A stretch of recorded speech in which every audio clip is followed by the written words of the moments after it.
Febbre e malessere sospetti per due padovani di 32 e 29 anni al rientro dalla vacanza in Messico. Dopo alcuni accertamenti, la coppia ha scoperto di aver contratto il virus della febbre dengue. Ora anche la comitiva che viaggiava con loro dovrà effettuare degli esami perché nell'80% dei casi la dengue è asintomatica.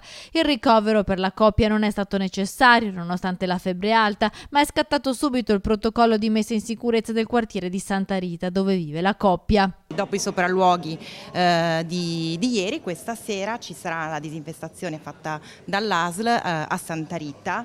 Le vie individuate sono via Todesco, via Paruta e via Lovarini, un raggio di 100 metri e l'ASL stessa con il comune provvederà anche a dare la pubblicità a chi abita in quella zona in modo che si permetta di fare il lavoro di disinfestazione. La febbre dengue è una malattia causata dal virus dengue trasmesso all'uomo dalla puntura di zanzare infette come la zanzara tigre che punge prevalentemente di giorno. Si presenta come una forma febbrile accompagnata da forti dolori muscolari, articolari, cefalea, eruzione cutanea e congiuntivite, spiegano i responsabili del servizio di igiene e sanità pubblica dell'USL 6 Euganea.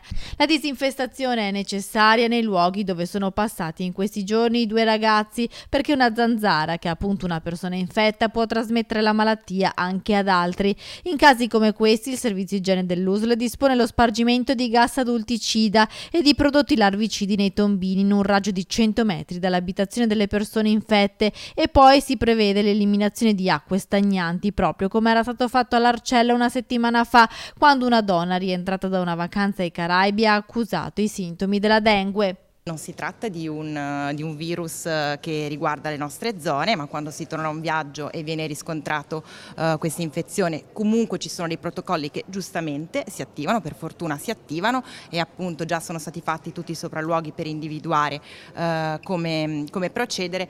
L'unica cosa che aggiungerei in ogni caso è di non sottostimare i sintomi quando si torna da zone che sono interessate da queste epidemie.